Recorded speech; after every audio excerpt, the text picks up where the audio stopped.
ជំរាបសួរលោកគ្រូនិងសួស្តីអ្នកទាំងអស់គ្នាដែលមើលវីដេអូនេះថ្ងៃនេះក្រុមពួកយើងធ្វើការ present ទៅលើ project ទី1គឺ traffic light controller ហើយពួកយើងធ្វើទៅលើ stop Jana ពួកខ្ញុំមកពីក្រុម E-Droshik-B ក្រុមទី6ដែលមានសមាជិក5នាក់ហើយខ្ញុំឈ្មោះរ៉ាមករានឹងធ្វើការបកស្រាយទៅលើ project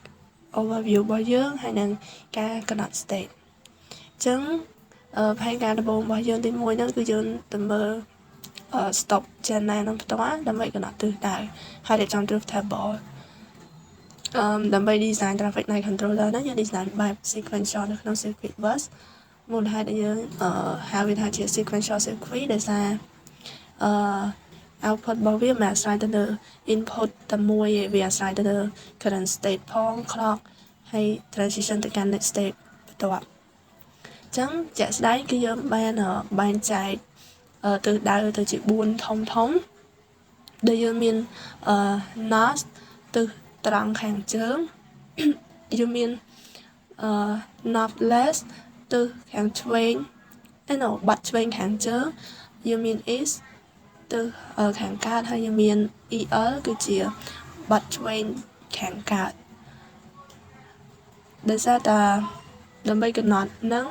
កំណត់ភ្លើងមាន3ពណ៌យើងមាន red yellow ហើយ green ចឹងហើយបានយើងមាន output ដូចជា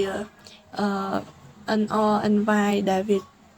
មានដូចជាខាងជើងពណ៌ក្រហមខាងជើងពណ៌លឿងខាងជើងពណ៌ green អីចឹងទៅអញ្ចឹងចំណុចសំខាន់គឺ state របស់យើងនឹងមាន12 state ពី S0 ទៅ S11 ដែល S0 យើងនឹងវាជា all red state ដែលវាក្រហមគ្រប់ទិសក្នុងរយៈពេល1វិហើយ S1 គឺទិសទៅត្រង់ខាងជើងនោះចេញពណ៌បៃតង50វិអញ្ចឹងបន្ទាប់ពីនឹងមកគឺ S2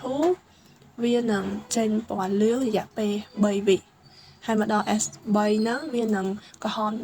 ម្ដងទៀតចូលមកដល់ S4 យើងនឹង NLG ទិសបាត់ឆ្វេងទិសខាងជើងចេញពណ៌បៃតង50វិបន្ទាប់ពីចេញទៅវានឹងចូលដល់ S5 វានឹង load ភ្លើងលឿង3វិវិញហើយ S6 វានឹង red ទាំងអស់ម្ដងទៀតដើម្បីបដូរទិសដៅទៅទិសខាងកើតម្ដងហើយទិសខាងកើតហ្នឹងពណ៌បៃតងចំនួន50វិដែរបន្ទាប់មកវា load មកលឿង3វិវិញហើយវានឹងក្រហមម្ដងទៀតហើយវានឹង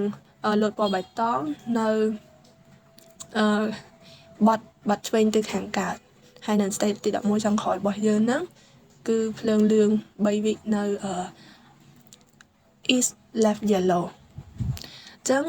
all red state ទាំងអស់ហ្នឹងវាមានសារៈសំខាន់ដោយសារវាជួយការពារកុំឲ្យផ្លូវពីរទិសដៅចេញពណ៌បៃតងព្រមគ្នាអញ្ចឹងណាហើយសម្រាប់ដើម្បីវា traffic light របស់យើងបានយើងមាន following sub circuit ទាំងអស់នេះទៀតហើយមិត្តភ័ក្តិរបស់ខ្ញុំនឹងធ្វើការបញ្យល់ទៅលើ sub circuit ទាំងអស់ហ្នឹងឥឡូវនេះខ្ញុំនឹងធ្វើការបញ្យល់អំពី module 12 counter ហើយនិង JK flip flop នៅក្នុង traffic light របស់ពួកខ្ញុំគឺភ្លើងចរាចរណ៍មានសរុបចំនួន12 state គិតចាប់ពី S0 រហូតដល់ S11 ហើយយើងត្រូវការឧបករណ៍មួយរាប់ចំនួន12 state នោះអញ្ចឹងហើយបានយើងបង្កើត module 12 counter module 12 counter វារាប់ចាប់ពី0ដល់លេខ11បន្ទាប់មកវាត្រឡប់ពីលេខ11មកកាន់0វិញនៅក្នុងប្រព័ន្ធរបស់ពួកយើងតម្លៃលេខ0តំណាងឲ្យ S0 ហើយលេខ1តំណាងឲ្យ S1 រហូតដល់លេខ11តំណាងឲ្យ S11 បន្ទាប់ពីទៅដល់ S11 វានឹងត្រឡប់មកកាន់ S0 វិញដើម្បី traffic light ដំណើរការជា loop ហើយនឹងជាបន្តឡើងវិញនៅក្នុង binary យើងបានរក្សាទុកដោយ output flip flop ចំនួន4គឺ Q3 Q2 Q1 and Q0 ឧទាហរណ៍បើសិនជា0001វាគឺជា S0 0010គឺជា S2 រហូតដល់1011ដែលតំណាងឲ្យ S11 ហេតុអ្វីបានយើងប្រើ flip flop ចំនួន4ព្រោះបើយើងប្រើ flip flop 3យើងបានតែ8 state វាអត់គ្រប់ state របស់ពួកយើងអញ្ចឹងបានយើងសម្រេចចិត្តយក flip flop ចំនួន4ពួក4យើងអាចបាន16 state ប៉ុន្តែយើងប្រើ12 state ហើយ counter មួយនេះបង្កើតឡើងដោយប្រើ JK flip flop JK flip flop គឺជា memory component មួយដែលអាចរក្សាទុកទិន្នន័យ bit វាអាច set preset hold ឬ toggle បានអាស្រ័យលើ input chain ដើម្បីរចនា counter នេះយើងបានបង្កើតតារាង represent មួយដើម្បីឲ្យយើងដឹងថា present state ហើយនិង next state ជាមុនសិន Present state វាបង្ហាញអំពីបច្ចុប្បន្ននៃ state ថានៅ state មួយណាហើយ next state បង្ហាញថាបន្ទាប់ពី timer បញ្ចប់ប្រព័ន្ធ state ហ្នឹងនឹងត្រូវចាប់ទៅកាន់ state មួយណាបន្តទៀត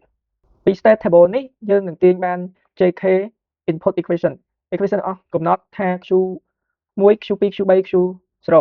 វបដូរទៅពេលណាឧទាហរណ៍ bit មានតម្លៃតូចជាងគេគឺ Q0 នឹងបដូរជាងគេព្រោះ counter ទៅរកពី state 1ទៅ state បន្តទៀតចំណែក Q1 Q2 និង Q3 នឹងបដូរទៅ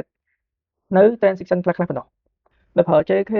equation ទាំងនេះ counter អាចដើរតាមលំដាប់ត្រឹមត្រូវមួយបានគឺវាដើរចាប់ពី S0 រហូតទៅកាន់ S11 ហើយវានឹង back ត្រឡប់មកវិញ S0 លំដាប់ទាំងនេះសំខាន់ព្រោះ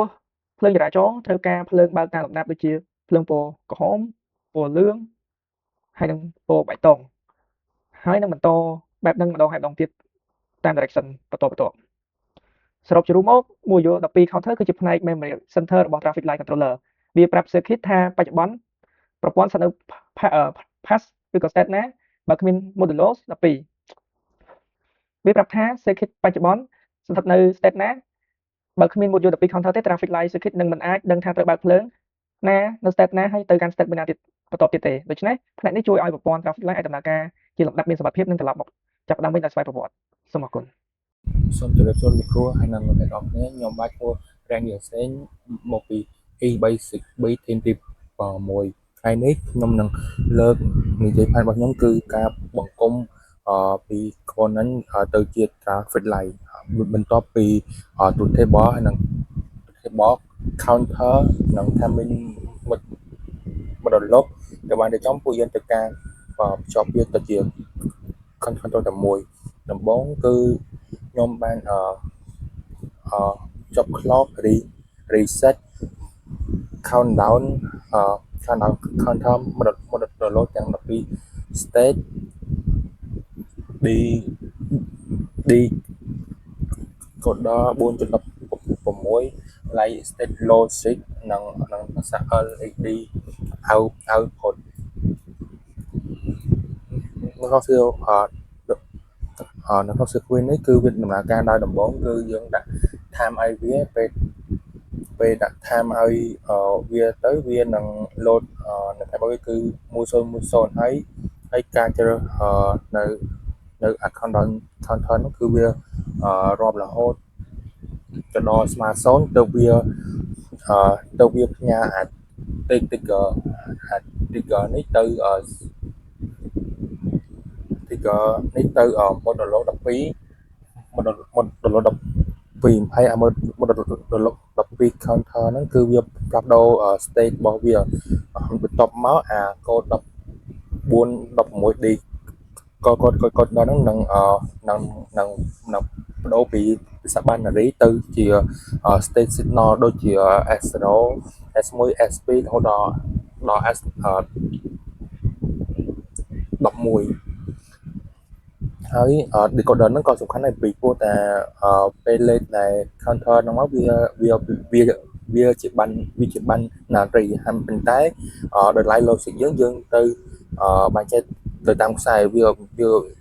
ទាហរណ៍ដូចជា binary 000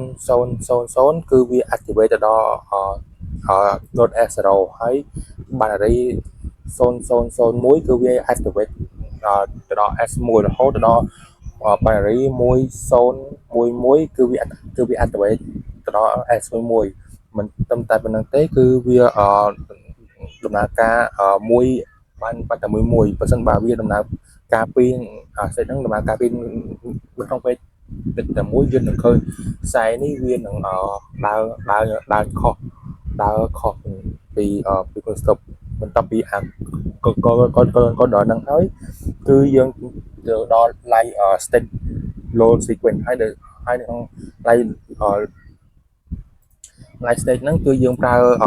stop on ដើម្បីឲ្យវាភ្លឺទៅតាមភ្លើងពណ៌ដែលអ្វីដែលយើងចង់បានវាឧទាហរណ៍ដូចជា state ទី1គឺវា activate ទៅលើNG វាដែលវាជា off screen ដែលអាផ្សេងទៀតវាសាក់ក្រហមវាក្រហមហើយនៅពេលដែលយើង activate នៃ SP វានឹងដូរវិញទៅជា ទៅជា nó sẽ dành lỗ hayនឹង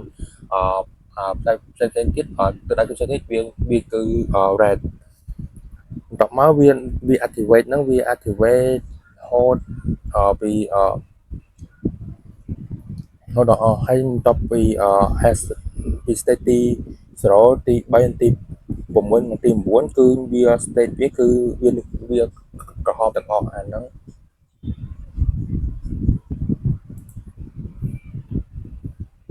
បន្ទាប់មកចុងក្រោយគឺ output យើងនឹងភ្ជាប់ទៅដល់ភ្លើងពណ៌តា flash light យើងអាចមើលរីសាលបាន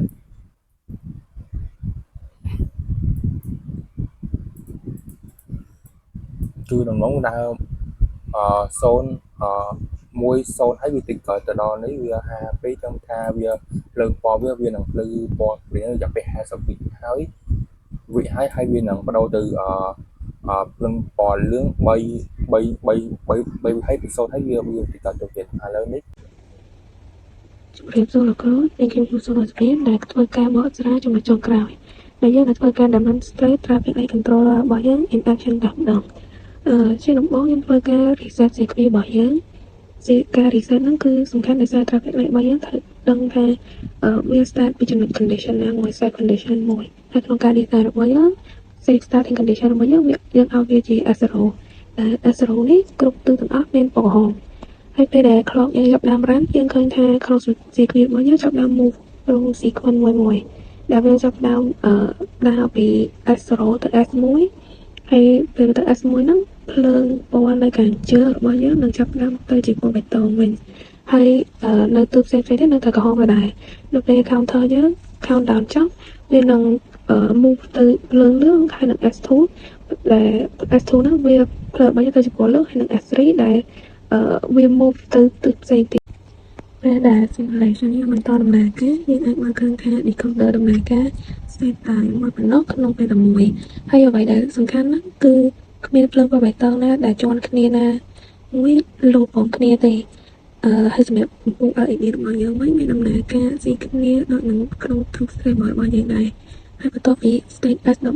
លំដាប់លំដោយហ្នឹងគឺវាបកត្រឡប់ទៅចាប់ផ្ដើមពីដំបូងមកវិញឬក៏វាបកទៅ S0 មកវិញលុបឲ្យបាន smoothly